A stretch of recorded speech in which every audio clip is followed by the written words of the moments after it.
Again, I pray everything is well with you. Good afternoon, good afternoon, good Friday afternoon. And I hope that everyone has been well. I know it has been a little while since I have been on, but I have been, let me see what's going on here. I don't know. I think I might have to let this platform go and just go back to Facebook Live because there's just too many little issues here that I've never had to bother with other multi platforms. I might have to go back to one of the other ones. I'm not sure. We'll see. I'm going to give this one more go today, and then I may switch back to Restream or one of the others. I'm not sure. We'll figure it out. But I pray everything is well with you guys. We'll see what happens. But I honestly wanted to come on to just have a little conversation about my my conversations last week with my children.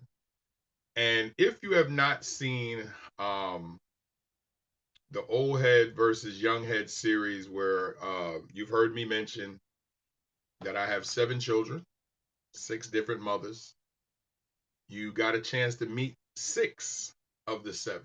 One I explained on day 5 with my daughter Era B, ERRA_B on Instagram.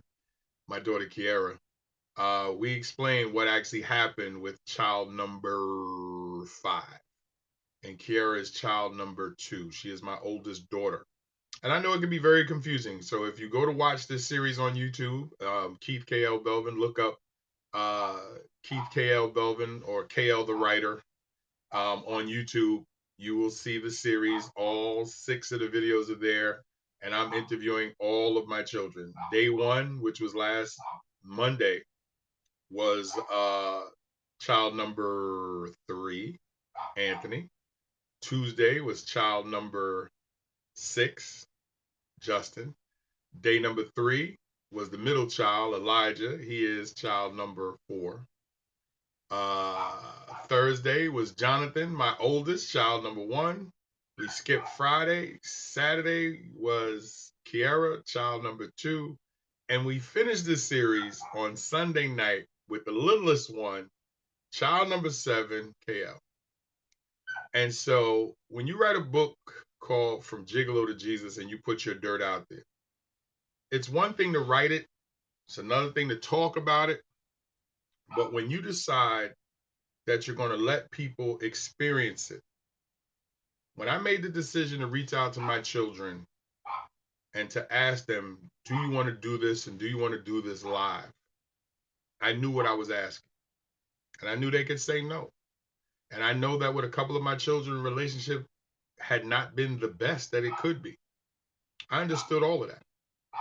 And again, the reason why I asked is after looking at the death and listening to all the fallout of the death of rapper DMX and me being a big DMX fan, I didn't like what I was hearing people say in regards to him having multiple children and just some of the negative things that they were saying. I get it and I understand if you don't understand, but often I wonder, do they actually talk to the children? Have they spoken to the children? Have they given themselves an opportunity to hear what the children say? Now, I guarantee you, and I'm gonna put my cord in here because I don't want my phone. I guarantee you that the children are going to have their issues because any man that has multiple children is going to have issues. But do you know how the children feel about their father? And people are just going to write and do whatever they could do. But that's, the world that DMX is in. But I can tell you, not being a person that's on that level as DMX, that the same questions happen on lower levels. The same criticisms, the same judgments, the same negativity happens to people who are on much lesser levels. So I wanted to allow my children to just say some things from their point of view. I didn't go super deep because I didn't want to just create a negative situation, but I wanted you to hear from the children themselves interact with a father like me and like I used to be. Because often when people go, how did you go from Gigolo to Jesus? Or how was you able to transform your life? And they read the book and they hear about, what I used to be. And when I work with single women, I have to try to fill in what a man might be thinking, what a man might be feeling, why a man did the things that he did, and to make it make sense. And that's what I was hoping that folks got from my conversation with my children. More importantly, definitely my conversation with my oldest daughter. I wanted folks to see um, her feelings towards a lot of the things that I used to be, as well as clearing the ledger and making sure that she had the factual information of things that was going on back then. Because here's one of the things I want to share with you guys. And men with multiple children, please pay attention. And right now, guys, if you're listening and you know somebody, ladies, if you know somebody, ex-husband or husband or baby daddy, whoever that needs to hear this, please reach out to them and say, y'all need to jump on this live and listen to this man. And I'm going to tell you why. I'm going to explain it to you in a second. Over the years, when you have multiple children with multiple women, the children may not have and often do not have all of the information. And the reason why is because they simply did not have time or spend enough time with whichever parent they weren't with. So if the child grew up with her father, or if he grew up with his father, he's going to get a lot of what happened through the father's eyes. And depending on how often that child is going to spend time with the other parent, they're going to get some, a portion, or none of the story from the other parent's eyes. Now, the danger with that is the bulk of the information that the child is going to get is going to shape that child's thoughts. Many of us fathers, now I'm going to go to the fathers with this. Many of us fathers who are in that situation as the outside parent, we don't know how to bridge that. We don't know how to shape that. We don't know how to fix that. So often we walk away from it. And ladies, if you understand what I'm saying, put a 1 in the chat room of men who just have seemed to walk away and act as if they don't care. Put a 1 in the chat room if you have a child or you're connected to a child, male or female, where it seems like the father just seemed to walk away. Like, didn't seem to even connect in any way possible. And I'm going to tell you, why that's a problem is because most men don't know what to do. They don't know what to say. They don't know what to bring to the table to be able to have that conversation with you. And then some just don't care because men tend to be able to separate themselves from certain situations in ways that, is not the greatest. Now, I'm not justifying it. It's wrong. And if you watch the old head, young head series with my children, you will hear me take ownership of my behavior, but I will make sure that I offer some type of correction to anything that I think is not the case. But also there were some things that I just didn't respond to because they didn't need to be said now. Because something that happened, say in my case of my oldest, who's almost 40, me going back and trying to say, this is what happened 37 years ago. No, not necessary. This is what we can do right now. Because I made sure in the series, I was not going to speak negative about the mothers. I would try to offer some information, but I made sure that I did not make it seem like I was trying to attack or degrade the mothers in any way, because again, you would only be hearing it one side, and I'm not going to open up that door. But the conversations with my children really did move me because they weren't scripted, guys. They weren't scripted. The only thing I asked them behind the scenes was there anything that you did not want me to talk about or you didn't feel comfortable in this setting? And it was only 1 or 2 things with a couple of the children. Other than that, everything else was off the cuff. And the reason why is that I believe in a live video like what I was trying to do, as a counselor, people tend to see when something is staged. So I really try to be as transparent and as real as I can be because I want the person feeling as comfortable as possible to share what they're dealing with. So when I was sitting and listening to my children, one, I was proud. Let me say that. And to all my children, God bless you. I am proud because I know I might not have had the role in some of my children's life like I could have. And I know in some I did. But to have all 6 of the 7 doing well, good people, good kids. Yeah, we went through our issues and they're going through theirs, but a couple of them are parents now and they're pretty good. And I don't take credit for that. I'm just happy to be able to experience that and see that. See, because it'd be real easy from my platform to just go, oh, it's about me. Yo, look, have you seen my kids? Yo, no. I enjoyed taking part in the ride. I enjoyed being in the car. And when I got to my oldest 2, I knew it was going to be harder with harder with them because I knew the relationship wasn't the greatest. And I knew that a lot of the backstory I wasn't going to have time to explain to you.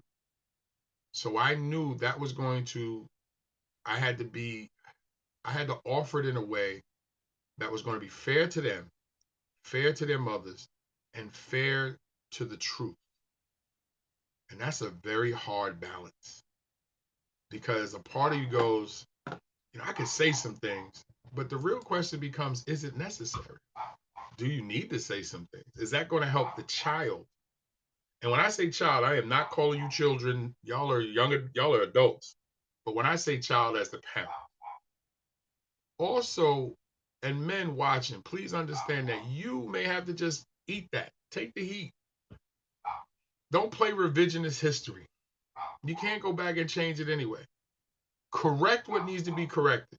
Meaning, if something is just outlandishly wrong, you say, can I tell you the truth? And something that well, you think that the other parent is going to really have a hard time arguing with because you don't want to go there. I was a horrible dude for 37 years. And the collateral damage was my children. So I'm super proud that they have done well despite me. Now, let me give you a little insight. I am the product of a generational curse. And that generational curse is because my father did the same things. And I'm pretty sure I think his father did the same. And in my oldest son, you see some of those same things in him, except he made a detour and had things happen that has changed him and put him in a good direction. And I know he's repairing some things in his life too. But as I got older and as I got smarter, I tried to repair that with some of the other children if I could. But generational curses are real because mindsets get trapped in DNA and it's passed on. And it affects every child involved. I became a professional counselor in the last couple of years, but I've been this for a minute. I've been this since I was younger and I understood people. The hardest person to ever deal with is yourself. And I understand that. And that's why when I ask my children to get involved and to have this conversation, even trying to come up with a name with it so it just didn't seem one-sided. That's why I said old head versus young head. Because I want, it was a play on the whole versus thing, but it was also just to not tilt the ledger one way where it's about me and them. It's us, but in a way that is whimsical. So you don't come away that the subject matter is going to be super serious. Because it could have been, and I think in some cases it was. But if you look at day 4 and day 5 with child number 1 and child number 2, my daughter said it on Saturday. You can tell from the conversations with the other children that we might not have had certain things. And she was right.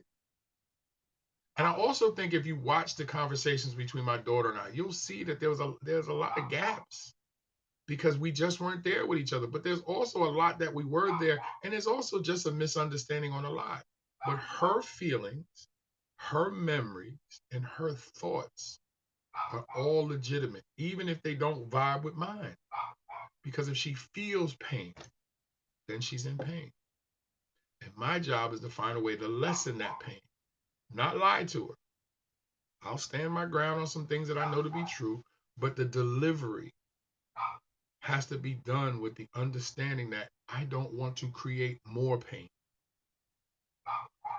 And I felt as a counselor, as a Christian, my job was to be even more transparent for those around me because I have a hashtag that says we can fix this. Well, how can I have a hashtag we can fix this and I don't at least let you see what that's been like in my life? Well, I talk about it myself when I talk about the transformation in from Gigolo to Jesus, when I talk about the things that have gone on with Tiff and I share with me on a regular because I believe in transparency. But I wanted to go one step further and allow you, the viewer, to see my children. And I know it was risky. I knew that some people may post some things in the chat. Some people may say whatever. Some people are going to judge me, judge them. I knew that. But I asked because I felt the good was going to outweigh the bad. And I also was praying that their people, the people on their side, all of my children's side, would come and see who did not know me, who maybe only knew me through my daughter, my sons, their mothers.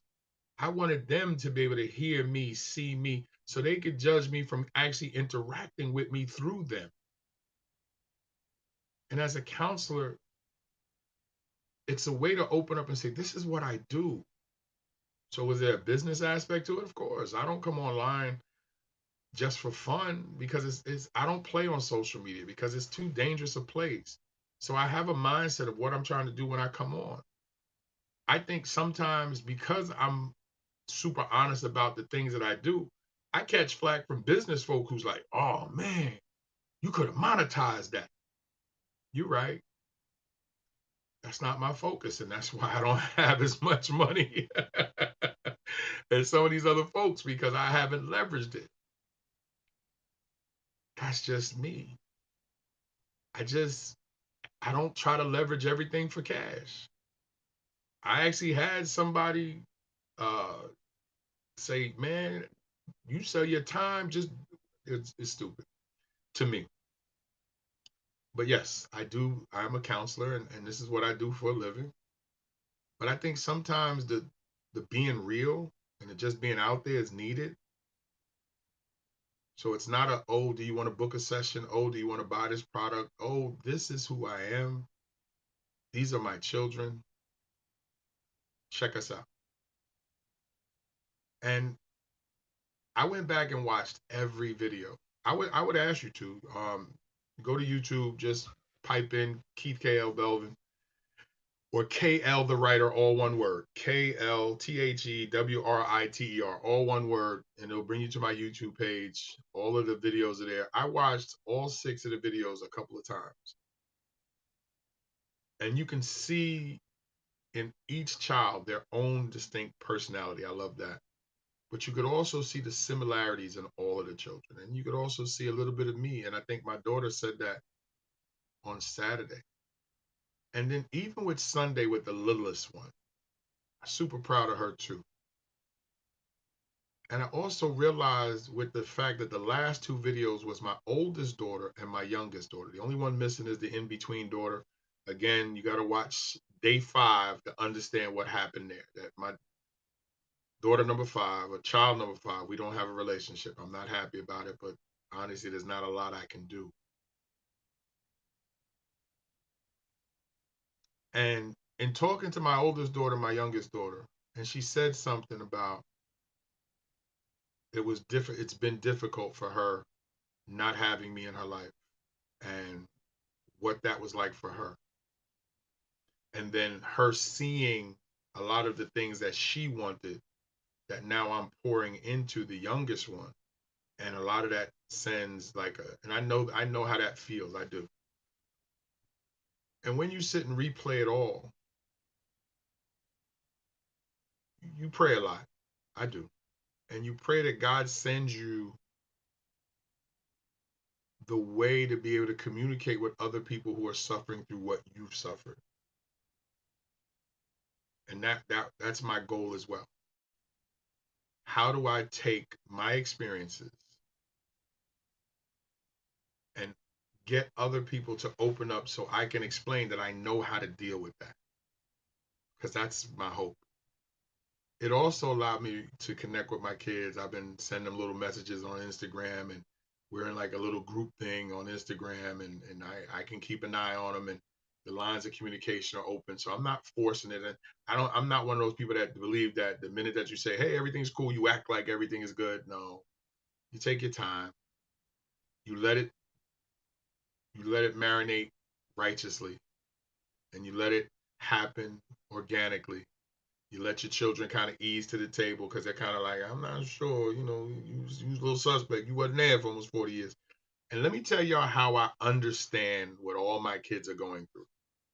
I'm going to give you this. My father and I did not meet until I was 39 years old. I reached out to him. I had to try to repair what we did not have. My father had multiple children with multiple women. And the more that I got to know my father, I realized that I was him. So I wasn't going to be mad at him. I think I was mad at him my whole life.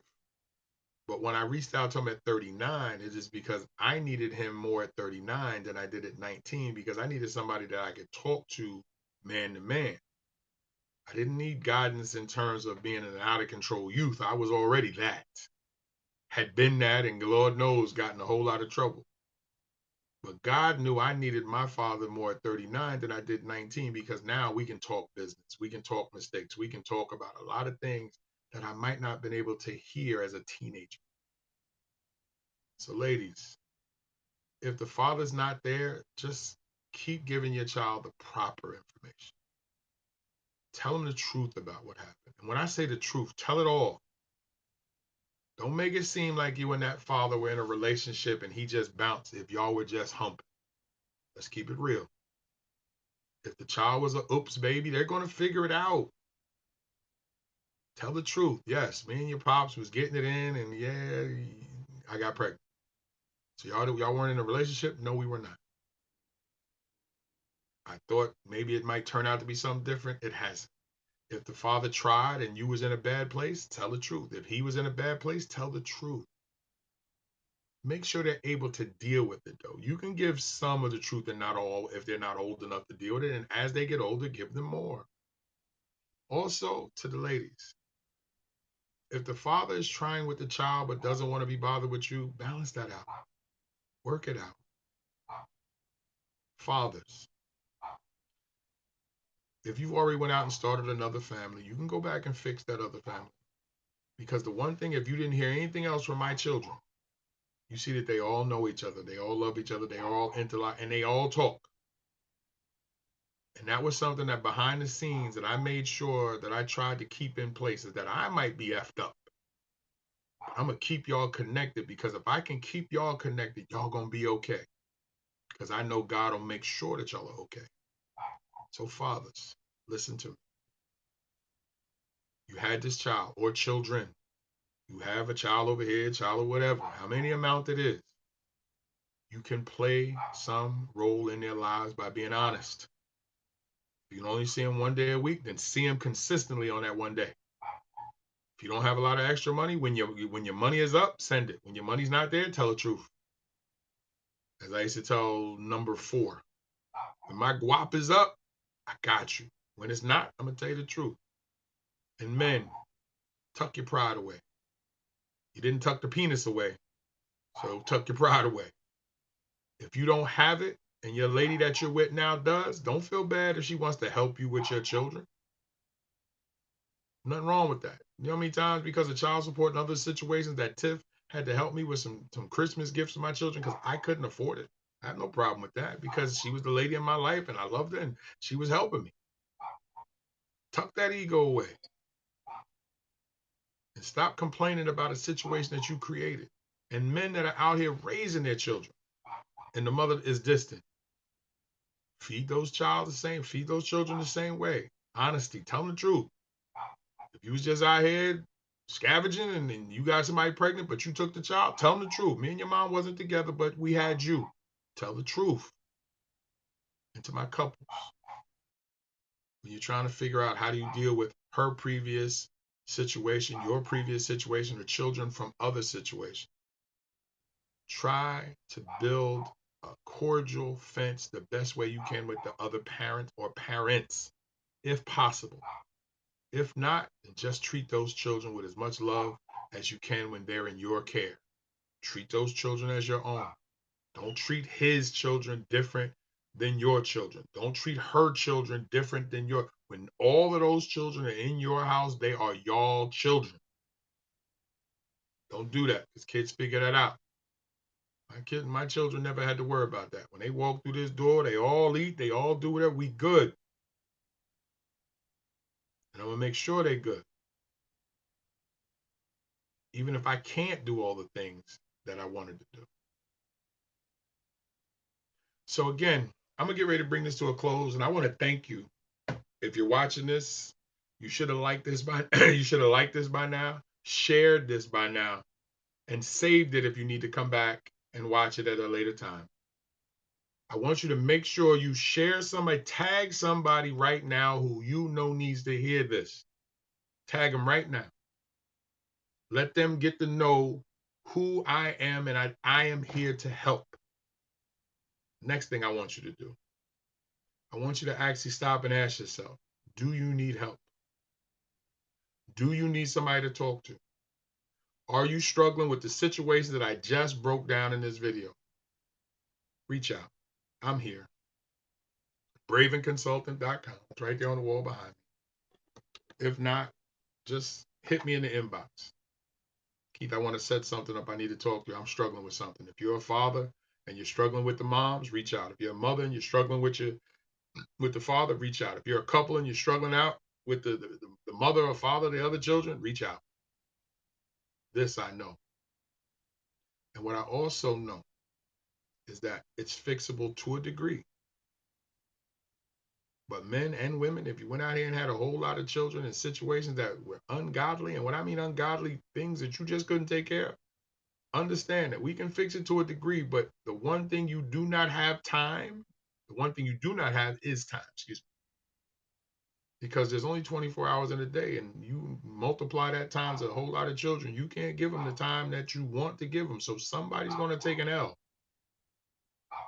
And unfortunately, you created that situation because you did not. My daughter said that on Saturday. We didn't ask to be here. No child has.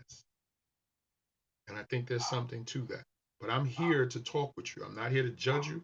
I'm here to work with you. I'm here to give you solutions. And I can even explain to you how to handle things when you go to court.